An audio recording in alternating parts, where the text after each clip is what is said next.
Housing Bureau's independent checking unit testifies in Wanful Court investigation.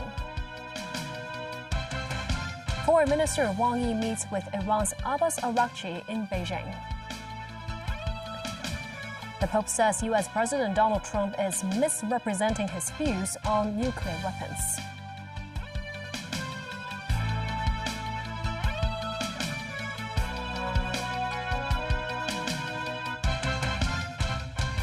Good evening and thank you for joining us. The public hearing by the independent committee investigating the deadly fire at Wanful Court in Taipo resumed today, with a senior maintenance surveyor from the Housing Bureau's independent checking unit testifying for the first time. He admitted his unit mainly relied on consultants regarding supervision work at the housing estate, adding that he did not read the relevant inspection reports thoroughly. Timothy Lee has more. Senior maintenance surveyor Ku Ping from the Housing Bureau's independent checking unit arrived at City Gallery in Central this morning to give his first testimony. According to ICU regulations, the unit must initially approve the consulting firm's registered staff's reports on their building inspection work. But it was revealed during the hearing that the ICU would only pick 16 reports to check every month, among which only one-third consisted of on-site inspections. When asked by senior counsel Victor Dawes whether he would read through the inspection reports thoroughly, Ku admitted he only reads the document's table of contents. Ku noted that the reliability of the table of contents depends on the contractor. Regarding the fact that only one of 8 buildings in Wanful Court was chosen for an on-site inspection, Ku said he would bring the earlier inspection report to the housing block to check the document's accuracy. Dawes was skeptical of the depth of the ICU's inspection efforts, emphasizing that they seemingly assessed the building's condition by eye, to which Ku agreed. On issues related to Wanful Court's construction materials, Ku said the registered inspector would be responsible for the standard of the materials instead of the ICU or the Housing Bureau. But Ku stressed the ICU would refer complaints on temporary materials to relevant inspectors. Timothy Lee, TVB News. Housing Bureau senior maintenance surveyor Ku Ping also admitted to the Wanful Court fire inquiry that the Bureau did not follow up on an incident involving a sample of the Wanful Court scaffolding net being set on fire. A video was played in the hearing that showed a piece of the scaffolding net used in the housing estate being set on fire and was only put out manually after 15 seconds. Ku said the contractor was responsible for putting out the fire, but stressed later tests indicated the net could not be burned. He added that the Housing Bureau relied on relevant certificates to determine whether the netting met the standard. But when pushed on the issue by senior counsel Victor Dawes, Ku admitted that he subsequently found out the certificate was fake. The city's retail sales in March has been professionally estimated at $33.9 billion, up 12.8% year-on-year. Of the total retail sales value in March, online sales accounted for 9.7%, with total value up 35.1% year-on-year. Sales of motor vehicles and parts surged 80.8%, while sales of jewelry, watches and clocks and valuable gifts went up 27.2% in value. On the other hand, sales of fuels decreased by 14.2%. Looking ahead, a government spokesperson said the near-term outlook for retail sales is broadly positive, underpinned by recovering local demand, sustained growth in inbound tourism. But the spokesperson also said the government will continue to monitor the downside risk arising from the evolving geopolitical tensions. Customs has conducted a series of joint operations with the Fire Services Department and the police to crack down on illegal gas stations, involving 19 cases, seizing over 20,000 liters of illegal fuel. The 3 departments conducted a 2-week crackdown on illegal gas stations throughout Hong Kong, seizing 13,000 liters of diesel and 8,000 liters of gasoline. 27 people were arrested. At the Hergyun White border crossing, Customs seized 4 private cars with modified fuel tanks, which attempted to smuggle gasoline into Hong Kong. 1,200 liters of gasoline were also seized. They also raided 5 illegal mobile gas stations in Lok Fu, Kowloon Bay, Wong Tai Sin, and Qingyi. Police raided a 24-hour illegal gas station disguised as a tin shed near Shingmun Reservoir. The Fire Services Department raided 4 illegal diesel gas stations in Kowloon Bay and Shau Kei Wan and arrested 5 people. U.S. Secretary of State Marco Rubio said Washington's major U.S. military operation against Iran is over, but stopped short of saying the conflict is over or cannot be restarted. However, U.S. President Donald Trump later said Project Freedom, aimed at opening the Strait of Hormuz and allowing ships to pass safely, will be paused to see whether a peace deal can be reached between Washington and Tehran. Daniel Rao tells us more. Speaking to reporters at the White House, U.S. Secretary of State Marco Rubio said Operation Epic Fury, the attack the U.S. and Israel mounted on Iran on February 28th, is concluded because the objectives of the mission were all successfully completed. Rubio said the U.S. is now shifting to a strictly defensive mission, Project Freedom, aimed at opening the Strait of Hormuz and allowing ships to pass safely. Yeah, look, the Operation Epic Fury is concluded. We achieved the objectives of that operation. I'm not going to, we're not cheering for an additional situation to occur. We would prefer the path of peace. What the president would prefer is a deal. However, U.S. President Donald Trump later said Project Freedom will be paused to see whether a peace deal can be reached between Washington and Tehran. He also downplayed the conflict with Iran, calling it a skirmish. I call it a skirmish because Iran has no chance. They never did. They know it. They express it to me when I talk to them. Then they get on television. They say how well they're doing. And they have no Navy, totally wiped out. They have no Air Force, totally wiped out. They have no anti-aircraft capability, totally wiped out. No radar. They have no leaders. The leaders are wiped out. The whole thing.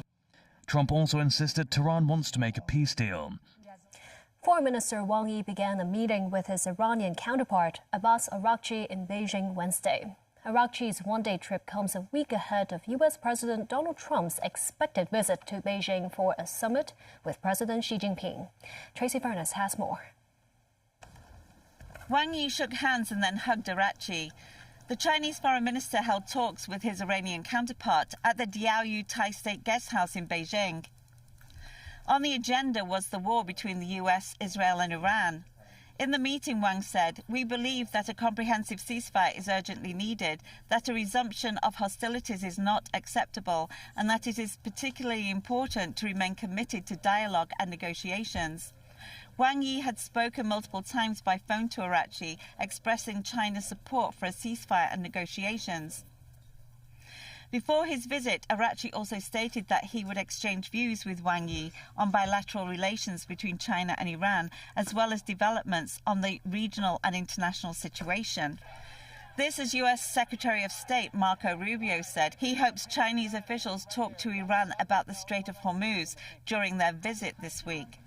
On the first point about the visit, it's fine. I hope the Chinese tell him what he needs to be told, and that is that what you are doing in the Straits is causing you to be globally isolated. You're the bad guy in this. You guys should not be blowing up ships. You should not be putting mines. You should not be trying to hold hostage the global economy. I hope the Chinese bring, whether it's done privately, but I hope it's done directly, that's the message they deliver to them. Tracy Furness, TVB News. Meanwhile, U.S. President Donald Trump has offered an optimistic take on U.S.-China relations, calling President Xi Jinping a tremendous guy. We'll have a very good relationship with President Xi. I find him to be a tremendous guy, and we get along well, and you see how we do. We're doing a lot of business with China and making a lot of money. We're making a lot of money. It's different than it used to be. But I'll be talking about, that'll be one subject. But he's been very nice about this. In all fairness, he gets like 60% of his oil from Hormuz, and I think he's been very respectful. We haven't been challenged by China. They don't challenge us, and he wouldn't do that. I don't think he'd do that because of me. Pope Leo XIV calls out U.S. President Donald Trump on misinterpreting his views on Iran and nuclear weapons. The Pope urges for more peace talks. His comments come in the wake of U.S. Secretary of State Marco Rubio's trip to the Vatican later this week. Gloria Feng has more on the story. Speaking to reporters in Italy, Pope Leo XIV maintains he never said Iran should obtain nuclear weapons and that U.S. President Donald Trump has been misrepresenting his views. The statement came after Trump shared his renewed criticism of the Pope's stance on Iran in an interview, saying that the American-born pontiff believes it's okay for Iran to have a nuclear weapon and that his views are endangering a lot of Catholics and a lot of people. The Pope says he's spoken out against nuclear weapons since he was elected and is aligned with the Church's long-standing views on the matter. He calls for peace talks rather than more arms. Ever since the entrance into the nuclear age, the whole concept of war has to be reevaluated in terms today. And I always believe that it's much better to enter into dialogue than to look for arms and to support the arms industry, which gains billions and billions of dollars each year, instead of sitting down at the table, solving our problems. Over in Washington, Secretary of State Marco Rubio downplays the rift between the heads of state and says Trump's criticism are rooted in his opposition to Iran potentially obtaining a nuclear weapon. I think what the president basically said is that Iran can't have a nuclear weapon because they would use it against places that have a lot of Catholics and Christians and others for that matter. Gloria Fung, TVB News. And still ahead, Canary Islands refuse request to dock cruise with suspected case of hantavirus. Chief Executive John Lee meets with Uzbekistan Prime Minister during a visit to the city.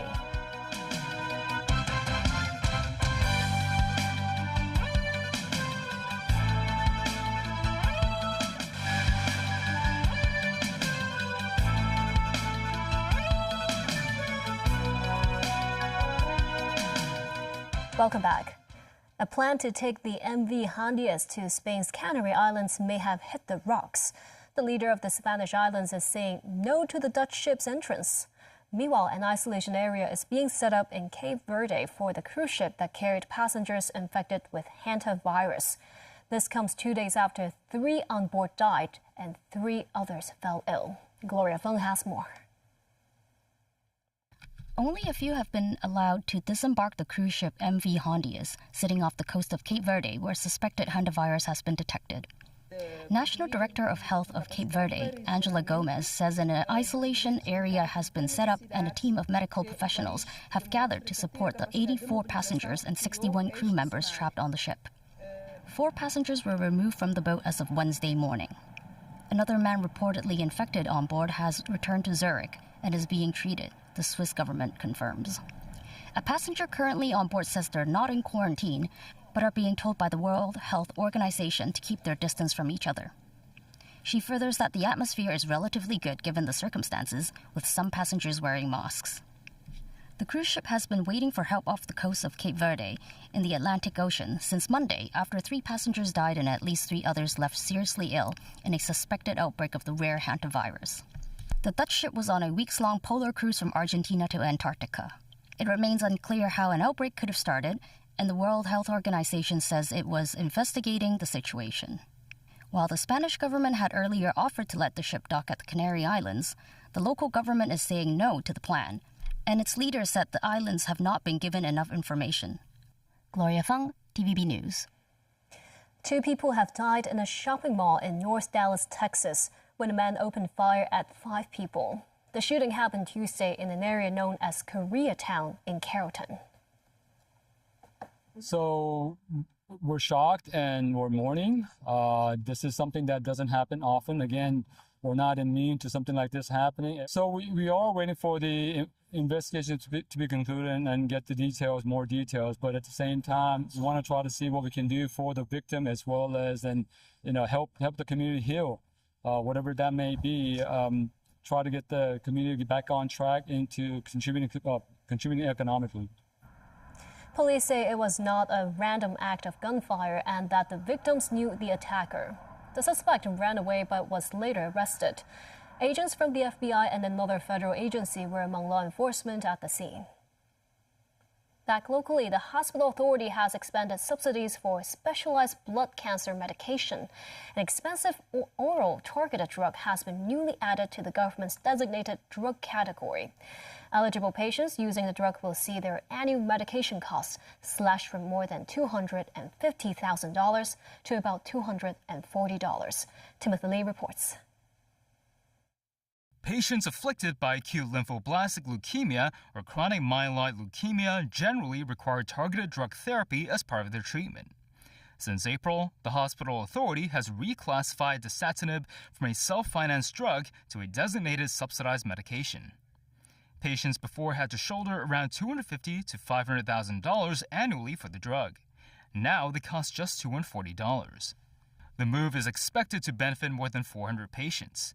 The hospital authority anticipates around $50 million in additional expenditure annually. For the doctor to choose to treat the patient. HA's chief pharmacist William Chui says dasatinib is a second-generation blood cancer treatment drug. It works faster with stronger efficacy than the previous generation with similar side effects. It's also taken once a day, compared with 1 to 2 doses daily for the older medication. Separately, the hospital authority has added 11 new drugs to its drug formulary since January 1st, including 4 targeted therapies for different types of cancer. Among them, 2 newly listed drugs fall under the safety net funding category. They include glofitamab for treating lymphoma and momelotinib for treating myelofibrosis. More than 150 patients are expected to benefit. Meanwhile, on New Year's Day this year, new medical charges took effect alongside relaxed eligibility requirements for medical fee assistance under the Samaritan Fund. The number of approved cases involving non-comprehensive Social Security assistance recipients rose by about 15% in the first 3 months of this year. Timothy Lee, TVB News. Chief Executive John Lee has met Abdullah Aripov, Uzbekistan's prime minister, who reached Hong Kong today. During their meeting, the pair discussed expanding cooperation in areas including finance, energy, and trade. The Prime Minister of Uzbekistan, Abdullah Aripov, led a 200-strong delegation to Hong Kong on Wednesday to attend the Uzbekistan-China-Hong Kong Business Forum and the Made in Uzbekistan exhibition. Chief Executive John Lee attended the event. In a global economy fraught with geopolitical uncertainties and fragmented trade and investment flows, Hong Kong is where you want to be. Stability, certainty, and trust are our natural resources. Set up your regional offices here. List on our stock exchange.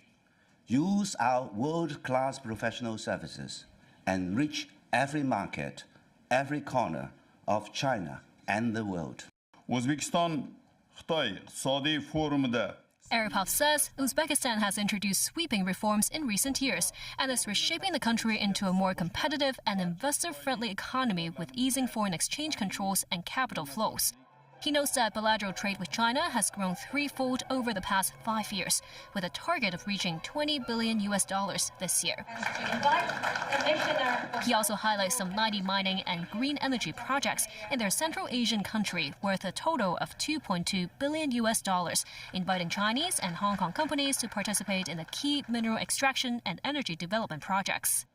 Aripov stayed in Hong Kong for just 1 day before departing for Beijing on a charter flight in the evening, where he will co-chair the China-Uzbekistan Intergovernmental Cooperation Committee meeting with Chinese Vice Premier Liu Guozhong.